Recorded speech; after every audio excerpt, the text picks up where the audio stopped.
The cyclical plight of Marxism versus the enduring strength of the U.S. constitutional framework. In the spirit of 1776, let us embark upon a comparative reflection. The lofty ideals of Marxism, the first, second, third, and fourth internationals, grand endeavors born of revolutionary fervor, have cycled endlessly, striving toward a utopia that perpetually evades their grasp. These internationals, progenitors of Marxist ideology and socialist aspiration, sought to unite the laboring masses in overthrowing the shackles of capitalism. Yet, unlike the constitutional framework of the United States, whose roots were planted firmly in the fertile soil of law, liberty, and republican order, these internationals have floundered without the practical mechanics necessary to achieve their lofty goals. The First International, 1864 to 1876, under the stewardship of Karl Marx and his compatriots, sought to unify workers of the world under the banner of class struggle. Its principles were stirring and its intentions noble, yet it lacked the structural apparatus to transform theory into practice. Diverging factions, Marxists advocating for a statist route to socialism and anarchists rejecting all centralized authority, fractured the movement. The First International dissolved, undone by its inability to reconcile ideological differences and establish a workable framework. Contrast this with the American Constitution, which melded diverse interests into a unified structure. By balancing federal and state powers, while enshrining individual liberties, the Constitution demonstrated that ideological compromise and institutional mechanics are essential to governance.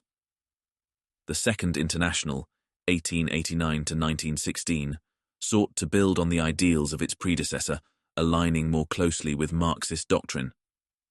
It advanced workers' rights and electoral socialism, yet faltered in the face of nationalism. When World War I erupted, its member parties abandoned international solidarity, aligning instead with their respective nation-states. This betrayal of its foundational principle, internationalism, revealed its lack of a durable mechanism for transcending national interests. Here again, the U.S. Constitution offers a stark contrast. The Union survived its own existential crisis in the Civil War, thanks to constitutional mechanisms like checks and balances, the ability to amend the document, and the judiciary's interpretive role. Where the Second International collapsed under strain, the American system adapted and endured. The Third International, or Comintern, 1919 to 1943, arose from the ashes of the Russian Revolution. Lenin's vision of a centralized, state-led global movement promised to achieve what its predecessors could not. Yet this centralization proved its undoing. Controlled by the Soviet Union, the Comintern became a tool for advancing Moscow's geopolitical aims rather than a truly international workers' movement. Its rigid bureaucracy and inability to adapt to local conditions stifled the very revolution it sought to propagate. Contrast this with the federalism of the U.S. system, which allows states to act as laboratories of democracy. While the Comintern imposed uniformity, the Constitution embraced diversity within a shared framework, enabling innovation and resilience. The Fourth International, founded 1938, under the guidance of Leon Trotsky, sought to correct the authoritarianism of the Comintern.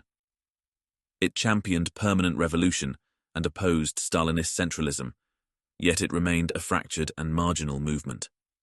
Endless ideological splits and lack of practical strategies left it cycling in irrelevance, a shadow of the revolutionary promise it once held. Here, the U.S. Constitution demonstrates its enduring strength. By grounding governance in law and institutional processes, it has provided a durable framework for change. The American system balances liberty with order, adapting to the needs of its citizens without succumbing to the chaos of factionalism. Marxism's repeated failure stems from their reliance on idealism divorced from practicality. They envisioned a world beyond capitalism, but failed to establish the mechanisms to achieve it. Their cyclical nature, rising, fracturing, and collapsing, underscores the importance of institutional design. The U.S. Constitution, by contrast, marries ideals with mechanics. It safeguards individual liberty while providing a system for collective decision-making.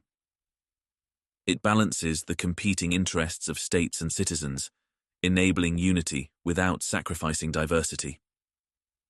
Where the internationals preached revolution, the Constitution provided a means for peaceful evolution. The tale of the internationals is a cautionary one. Grand ideals without practical mechanisms are destined to falter. As the Founding Fathers warned, unbridled ambition and unchecked power lead to tyranny or chaos. The internationals, despite their noble intentions, have cycled endlessly, seeking a utopia that remains out of reach. The American experiment, by contrast, endures. Its constitution, forged in the crucible of revolution, remains a beacon of liberty and order. It is a testament to the power of combining ideals with practical governance, a lesson the Marxists, despite their fervor, have yet to learn. Let us therefore celebrate the wisdom of those who framed a system that does not merely dream, but acts, a system that, unlike Marxism, provides the mechanics to turn aspirations into enduring reality.